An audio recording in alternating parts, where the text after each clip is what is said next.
ಎಲ್ಲರಿಗೂ ನಮಸ್ಕಾರ. ಎಲ್ಲರೂ ಹೇಗಿದ್ದೀರಾ? ಎಲ್ಲರೂ ಚೆನ್ನಾಗಿದ್ದೀರಾ ಅಂತ ಅಂದ್ಕೊಂಡಿದ್ದೀನಿ. ಭೂಮಿಕಾ ಅರುಣ್ ಯೂಟ್ಯೂಬ್ ಚಾನಲ್ಗೆ ಎಲ್ಲರಿಗೂ ಸ್ವಾಗತ. ಇವತ್ತೊಂದು ನಿಮಗೆ ಬ್ಯೂಟಿಫುಲ್ಲಾಗಿ ಹೇರ್ಸ್ನ ಯಾವ ರೀತಿ ಶೈನಿಂಗ್ ಆಗಿ ಮನೇಲೇ ಯಾವ ರೀತಿ ಮಾಡೋದು ಅಂತ ಹೇಳ್ಬಿಟ್ಟು ಹೋಮ್ ರೆಮಿಡಿನ ನಿಮ್ಮ ಹತ್ರ ಶೇರ್ ಮಾಡ್ಕೊತಾ ಇದ್ದೀನಿ. ಬ್ಯೂಟಿಫುಲ್ಲಾಗಿ ಶೈನಿಂಗಾಗಿ ತುಂಬ ಚೆನ್ನಾಗಿರುತ್ತೆ. ನಿಮ್ಮ ಹೇರ್ಸು ಕೂಡ ದುಬಾರಿ ರೇಟಿನ ಪ್ರಾಡಕ್ಟ್ಸ್ ಎಲ್ಲ ತೊಗೊಂಬಂದು ಹಚ್ಚೋದಕ್ಕೆ ಆಗೋದಿಲ್ಲ ಅನ್ನೋರು ಈ ಟಿಪ್ಸ್ನ ನೀವು ಯೂಸ್ ಮಾಡ್ಕೊಳ್ಳಿ. ಅದಕ್ಕೂ ಮುಂಚೆ ನನ್ನ ಚಾನಲ್ಗೆ ಇನ್ನೂ ಯಾರು ಸಬ್ಸ್ಕ್ರೈಬ್ ಆಗಿಲ್ಲ ಪ್ಲೀಸ್ ಹೋಗಿ ಸಬ್ಸ್ಕ್ರೈಬ್ ಆಗಿ ಅಲ್ಲೇ ಕಾಣ್ತಿರುವಂಥ ಬೆಲ್ ಐಕನ್ನ ಕ್ಲಿಕ್ ಮಾಡಿ. ಹಾಗೆ ಮಾಡೋದ್ರಿಂದ ನಾನು ಯಾವುದೇ ವೀಡಿಯೋ ಹಾಕಿದರೂ ಫಸ್ಟ್ ನಿಮಗೆ ಬರುತ್ತೆ. ಆ ವಿಡಿಯೋನ ನೀವೇ ನೋಡ್ಬೋದು. ನೋಡಿ ನನ್ನ ಹೇರ್ಸು ಯಾವ ರೀತಿ ಕರ್ಲಿ ಆಗಿದ್ದಾವೆ ಅಂತೇಳ್ಬಿಟ್ಟು. ಯಾಕಂದರೆ ನಾನು ಡೈಲಿನೂ ಜಡೆನ ಎಣ್ದುಬಿಟ್ಟು ಹಾಕೋತೀನಿ. ಸೊ ಈ ರೀತಿ ಕರ್ಲಿಯಾಗಿ ಇರುತ್ತೆ ನನ್ನ ಹೇರ್ಸು. ಎಲ್ಲಿಗಾದ್ರೂ ಹೊರಗಡೆ ಫಂಕ್ಷನ್ಗೆಲ್ಲ ಹೋಗೋ ಟೈಮಲ್ಲಿ ಕ್ವಿಕ್ಕಾಗಿ ನಮ್ಮ ಹೇರ್ಸು ಶೈನಿಂಗ್ ಯಾವ ರೀತಿ ಮಾಡ್ಕೊಳ್ಳೋದು ಅಂತ ಹೇಳ್ಬಿಟ್ಟು ತೋರಿಸ್ತೀನಿ ನೋಡಿ. ಒಂದು ಶಾಂಪು ತೊಗೊಂಡಿದ್ದೀನಿ ಮತ್ತು ಸಕ್ಕರೆನ ತೊಗೊಂಡಿದ್ದೀನಿ. ನೀವು ಯಾವುದು ಯೂಸ್ ಮಾಡ್ತಿರೋ ಶಾಂಪು ಆ ಶಾಂಪುನೇ ತೊಗೊಳ್ಳಿ. ಇದನ್ನೇ ತೊಗೋಬೇಕನ್ನೋದೇನಿಲ್ಲ. ನೀವು ಯಾವ್ದು ಯೂಸ್ ಮಾಡ್ತಿರ್ತೀರಲ್ವ ಅದನ್ನು ತೊಗೋಬೋದು. ನೋಡಿ ಇವಾಗ ಇದನ್ನು ಕಟ್ ಮಾಡಿಬಿಟ್ಟು ಈ ಬೌಲ್ಗೆ ಹಾಕೋತಾ ಇದ್ದೀನಿ ನಾನು. ನೀವು ಬೆಳಿಗ್ಗೆ ಹೊತ್ತು ತಲೆ ಸ್ನಾನ ಮಾಡ್ತಿರಲ್ವ ಆವಾಗ ಈ ಟಿಪ್ಸ್ನ ನೀವು ಯೂಸ್ ಮಾಡಿ. ಖಂಡಿತ ನಿಮ್ಮ ಕೂದಲು ಕೂಡ ಶೈನಿಂಗಾಗಿ ತುಂಬ ಚೆನ್ನಾಗಿರುತ್ತೆ. ನೋಡಿ ಎಲ್ಲ ಶಾಂಪೂನ ಕಟ್ ಮಾಡಿ ಹಾಕ್ಕೊಂಡೆ. ನಿಮ್ಮ ಹೇರ್ಸ್ಗೆ ಎಷ್ಟು ಶಾಂಪೂ ಕ್ವಾಂಟಿಟಿ ಬೇಕಾಗುತ್ತೋ ಅಷ್ಟು ಶಾಂಪೂನ ಹಾಕ್ಕೊಳ್ಳಿ. ನಾನು ಒಂದು ಶಾಂಪೂ ಅಷ್ಟೇ ಹಾಕ್ಬಿಟ್ಟು ತೋರಿಸ್ತಾ ಇದ್ದೀನಿ. ನೋಡಿ ಇದಕ್ಕೆ ಒಂದು ಅರ್ಧ ಸ್ಪೂನಷ್ಟು ಸಕ್ಕರೆ ಮತ್ತು ನೀರನ್ನು ಮಿಕ್ಸ್ ಮಾಡ್ತಾ ಇದ್ದೀನಿ. ಈ ರೀತಿ ಮಿಕ್ಸ್ ಮಾಡಿ ನಮ್ಮ ತಲೆಗೆ ಅಪ್ಲೈ ಮಾಡೋದ್ರಿಂದ ನಮ್ಮ ಕೂದಲು ಕೂಡ ತುಂಬ ಶೈನಿಂಗಾಗಿ ತುಂಬ ಚೆನ್ನಾಗಿರುತ್ತೆ. ನೀವು ಕೂಡ ಒಂದು ಸಾರಿ ಇಲ್ಲ 2 ಸಾರಿ ಇದನ್ನ ಟ್ರೈ ಮಾಡಿ ನೋಡಿ. ನಿಮಗೆ ರಿಸಲ್ಟ್ ಗೊತ್ತಾಗುತ್ತೆ ಎಷ್ಟು ಚೆನ್ನಾಗಿ ಶೈನಿಂಗಾಗಿ ಕಾಣಿಸುತ್ತೆ ಅಂತ ಹೇಳ್ಬಿಟ್ಟು ಕೂದಲು. ನೋಡಿ ಈ ರೀತಿ ಒಂದು ಸ್ವಲ್ಪ ಸಕ್ಕರೆ ಎಲ್ಲ ಕರಗೋ ತನಕ ಚೆನ್ನಾಗಿ ಮಿಕ್ಸ್ ಮಾಡ್ಕೋಬೇಕು. ನೀರಲ್ಲಿ ಶಾಂಪು ಮತ್ತು ಸಕ್ಕರೆ ಎರಡೂ ಕೂಡ ಚೆನ್ನಾಗಿ ಮಿಕ್ಸ್ ಹಾಕಬೇಕು. ಆ ರೀತಿ ಮಿಕ್ಸ್ ಮಾಡ್ಕೊಳ್ಳಿ. ನೋಡಿ ಇವಾಗ ಮಿಕ್ಸ್ ಆಗಿದೆ. ಈ ರೀತಿ ಸ್ವಲ್ಪ ಸಕ್ಕರೆ ಕರಗಿದ್ರೆ ಸಾಕು. ಸಕ್ಕರೆ ಕೂದಲಿಗೆ ಅಪ್ಲೈ ಮಾಡೋದ್ರಿಂದ ತುಂಬ ಚೆನ್ನಾಗಿ ಶೈನಿಂಗ್ ಕೊಡುತ್ತೆ. ಸೊ ಅದಕ್ಕೋಸ್ಕರನೇ ಸಕ್ಕರೆನ ನಾನು ನನ್ನ ಹೇರ್ಸ್ಗೆ ಅಪ್ಲೈ ಮಾಡ್ತಾಯಿದ್ದೀನಿ. ನೋಡ್ಬೋದು ಸ್ನಾನ ಮಾಡಿಕೊಂಡು ಬಂದಿದ್ದೀನಿ. ನನ್ನ ಕೂದಲು ಯಾವ ರೀತಿ ಕಾಣಿಸುತ್ತೆ ಅಂತೇಳ್ಬಿಟ್ಟು ತೋರಿಸ್ತೀನಿ. ನೀವು ಇನ್ನೂ ನಮ್ಮ ಕೂದಲು ಸ್ಟ್ರೇಟಾಗಿ ತುಂಬ ಚೆನ್ನಾಗಿ ಆಗಬೇಕು ಅನ್ನೋದಾದರೆ ನಾನೊಂದು ಪ್ರಾಡಕ್ಟ್ನ ನಿಮಗೆ ತೋರಿಸ್ತೀನಿ. ಅದನ್ನು ಎಷ್ಟಾದ್ರೂ ಕರ್ಲಿ ಹೇರ್ಸ್ ಇದ್ದರೂ ಕೂಡ ಸ್ಟ್ರೇಟಾಗಿ ಕಾಣಿಸುತ್ತೆ. ನೋಡ್ಬೋದು ಇದೇ ಪ್ರಾಡಕ್ಟು ತುಂಬ ಚೆನ್ನಾಗಿರುತ್ತೆ. ಹೇರ್ ಸಿರಮು ಇನ್ನೂ ಬೇರೆದೂ ಸಿಗುತ್ತೆ.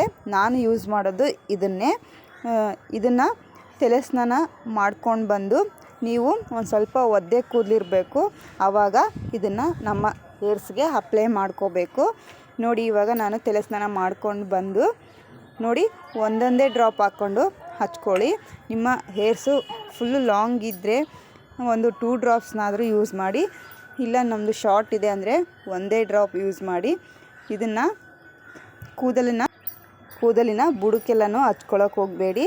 ನೋಡಿ ನಾನು ಹಚ್ಕೋತಾ ಇದ್ದೀನಲ್ಲ ಕೂದಲನ್ನ ಕೆಳಗಡೆನೇ ಹಚ್ಕೋಬೇಕು. ನೋಡಿ ಆ ಥರ ಸ್ಟ್ರೇಟಾಗಿ ಎಳೆದುಬಿಟ್ಟು ಇದನ್ನು ಒಂದೇ ಡ್ರಾಪ್ನ ಹಾಕ್ಕೊಂಡು ನಾನು ಒಂದು ಕಡೆ ಅಪ್ಲೈ ಮಾಡಿದ್ದೀನಿ. ಮತ್ತು ಇನ್ನೊಂದು ಡ್ರಾಪ್ ಹಾಕ್ಕೊಂಡು ಈ ಕಡೆನೂ ಅಪ್ಲೈ ಮಾಡ್ತಾಯಿದ್ದೀನಿ. ಕೂದಲು ಒಂದು ಸ್ವಲ್ಪ ಒದ್ದೆ ಇರಬೇಕು. ಆವಾಗ ಇದನ್ನು ಅಪ್ಲೈ ಮಾಡ್ಕೊಳ್ಳಿ. ನೋಡಿ ಈ ಥರ ಸ್ಟ್ರೇಟಾಗಿ ಎಳೆದ್ಬಿಟ್ಟು ಅಪ್ಲೈ ಮಾಡ್ಕೊಳ್ಳಿ. ಆ ನಂತರ ನೋಡಿ ಎಷ್ಟು ಸ್ಟ್ರೇಟಾಗಿ ಎಳಿತೀರೋ ನೀವು ಅಷ್ಟು ಸ್ಟ್ರೇಟಾಗಿ ಕೂದಲು ಕೂಡ ಕೂತ್ಕೊಳ್ಳುತ್ತೆ. ನೋಡ್ಬೋದು ನೀವು ಶಾಂಪೂ ಮತ್ತು ಸಕ್ಕರೆ ಯೂಸ್ ಮಾಡೋದಕ್ಕೆ ಆಗೋದಿಲ್ಲ ಅನ್ನೋರು ಈ ಒಂದು ಹೇರ್ ಸಿರಮ್ನ ಯೂಸ್ ಮಾಡಿ. ತುಂಬಾ ಸ್ಟ್ರೇಟಾಗಿ ತುಂಬ ಚೆನ್ನಾಗಿ ಬರುತ್ತೆ ಕೂದಲು. ನೋಡಿ ಹಚ್ಕೊಂಡ್ಮೇಲೆ ಒಂದು ಸ್ವಲ್ಪ ನೀರು ಒದ್ದೆ ಇರುತ್ತಲ್ವ ಕೂದಲೆಲ್ಲನೂ ನಾನು ಈ ರೀತಿ ಜಾಡಿಸ್ಕೊತಾ ಇದ್ದೀನಿ. ಒರೆಸ್ಕೊಳ್ಳೋಕ್ಕೆ ಹೋಗಬೇಡಿ. ಯಾವುದೇ ಬಟ್ಟೆಯಿಂದ ಅಥವಾ ಟವಲಿಂದ ಕೂದಲನ್ನ ಒರೆಸ್ಕೊಳ್ಳೋಕ್ಕೆ ಹೋಗಬೇಡಿ. ಯಾಕಂದರೆ ಹೇರ್ ಸಿರಮ್ ಹಚ್ಕೊಂಡಿರ್ತೀವಲ್ವ ಅದು ಹೋಗಿಬಿಡುತ್ತೆ. ಸೊ ಇದೇ ರೀತಿ ನೀವು ಕೂದಲನ್ನು ಕೂಡ ಜಾಡಿಸ್ಕೊಳ್ಳಿ.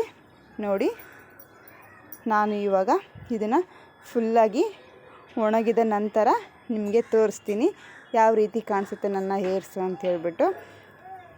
ಸೊ ಇದನ್ನು ನೀವು ಯಾವಾಗಾದ್ರೂ ಫಂಕ್ಷನ್ಗೆ ಅಥವಾ ಮದುವೆಗಳಿಗೆ ಹೋಗ್ತಾ ಇದ್ದೀವಿ ನಮ್ಮ ಹೇರ್ಸು ತುಂಬಾ ಕರ್ಲಿ ಆಗಿದೆ ಅಂತ ಹೇಳ್ಬಿಟ್ಟು ಅಂದ್ಕೊತಾ ಇರ್ತೀರ.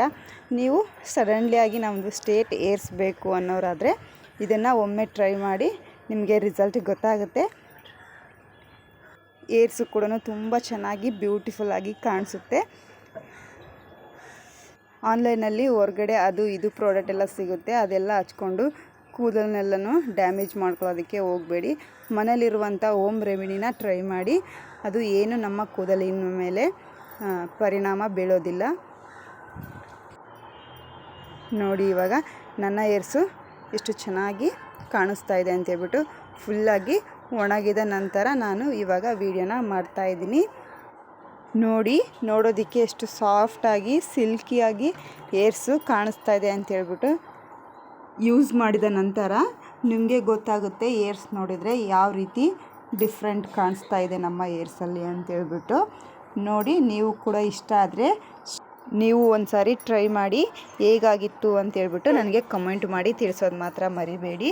ನೋಡ್ಬೋದು ನನ್ನ ಕೂದಲು ಯಾವ ರೀತಿ ಡಿಫ್ರೆನ್ಸ್ ಕಾಣ್ತಾ ಇದೆ ಅಂತೇಳ್ಬಿಟ್ಟು. ತುಂಬ ಚೆನ್ನಾಗಿ ರಿಸಲ್ಟ್ ಕೊಡುತ್ತೆ. ಹೋಮ್ ರೆಮಿಡೀಸ್ನ ನೀವು ಕೂಡ ಟ್ರೈ ಮಾಡಿ. ಯಾವುದ್ಯಾವುದೋ ಪ್ರಾಡಕ್ಟ್ ಹಚ್ಚಿ ಕೂದಲನ್ನ ಡ್ಯಾಮೇಜ್ ಮಾಡ್ಕೊಳೋಕ್ಕಿಂತ ಮನೆಯಲ್ಲೇ ಇರುವಂಥ ಪ್ರಾಡಕ್ಟ್ ಸಾಮಗ್ರಿಗಳಿಂದ ನಮ್ಮ ಕೂದಲನ್ನು ತುಂಬ ಚೆನ್ನಾಗಿ ಬೆಳೆಸ್ಬೋದು ಮತ್ತು ಚೆನ್ನಾಗಿ ಕೂಡ ಇಟ್ಕೋಬೋದು. ನೋಡಿ ನನ್ನ ಕೂದಲು ಎಷ್ಟು ಚೆನ್ನಾಗಿ ಕಾಣಿಸ್ತಾ ಇದೆ ಅಂತೇಳ್ಬಿಟ್ಟು. ತುಂಬ ಶೈನಿಂಗಾಗಿ ತುಂಬ ಚೆನ್ನಾಗಿ ಕಾಣಿಸ್ತಾ ಇದೆ ಏರ್ಸು. ನನಗಂತೂ ತುಂಬಾ ಇಷ್ಟ ಆಯಿತು. ಇದನ್ನು ನೀವು ಕೂಡ ಟ್ರೈ ಮಾಡಿ. ಕೂದಲು ತುಂಬ ಚೆನ್ನಾಗಿದ್ದರೆ ಯಾವ ರೀತಿ ಆದ್ರೂ ಹೇರ್ ಸ್ಟೈಲ್ ಮಾಡ್ಕೋಬೋದು. ನೋಡಿ ಎಷ್ಟು ಸ್ಟ್ರೇಟಾಗಿ ಕಾಣಿಸ್ತದೆ ನನ್ನ ಏರ್ಸು ಅಂತೇಳ್ಬಿಟ್ಟು. ಯಾವುದೇ ಫಂಕ್ಷನ್ಗೆ ಹೋಗೋ ಟೈಮಲ್ಲಿ ಈ ಥರ ಇಮಿಡಿಯೇಟ್ಲಿ ಚೆನ್ನಾಗಿ ಹೇರ್ಸ್ ಕೂಡ ತುಂಬ ಚೆನ್ನಾಗಿ ಶೈನಿಂಗಾಗಿ ಕಾಣಿಸುತ್ತೆ. ಯಾರಿಗಿಷ್ಟ ಇರಲ್ಲ ಹೇಳಿ, ಎಲ್ಲರಿಗೂ ಇಷ್ಟ ಇರುತ್ತೆ ಚೆನ್ನಾಗಿ ಕಾಣಿಸ್ಬೇಕು ಅಂತೇಳ್ಬಿಟ್ಟು. ಈ ವಿಡಿಯೋ ಇಷ್ಟ ಆದರೆ ಪ್ಲೀಸ್ ಒಂದು ಲೈಕ್ ಕೊಡೋದು ಮಾತ್ರ ಮರಿಬೇಡಿ. ಪ್ಲೀಸ್ ಈ ವಿಡಿಯೋ ಇಷ್ಟ ಆದರೆ ಲೈಕ್ ಮಾಡಿ, ಶೇರ್ ಮಾಡಿ, ಕಮೆಂಟ್ ಮಾಡಿ. ಪ್ಲೀಸ್ ಚಾನಲ್ನ ಸಬ್ಸ್ಕ್ರೈಬ್ ಮಾಡಿಕೊಡೋದು ಮಾತ್ರ ಮರಿಬೇಡಿ. ಮತ್ತೆ ಮುಂದಿನ ವಿಡಿಯೋದಲ್ಲಿ ಸಿಗ್ತೀನಿ. ಎಲ್ಲರಿಗೂ ಧನ್ಯವಾದಗಳು.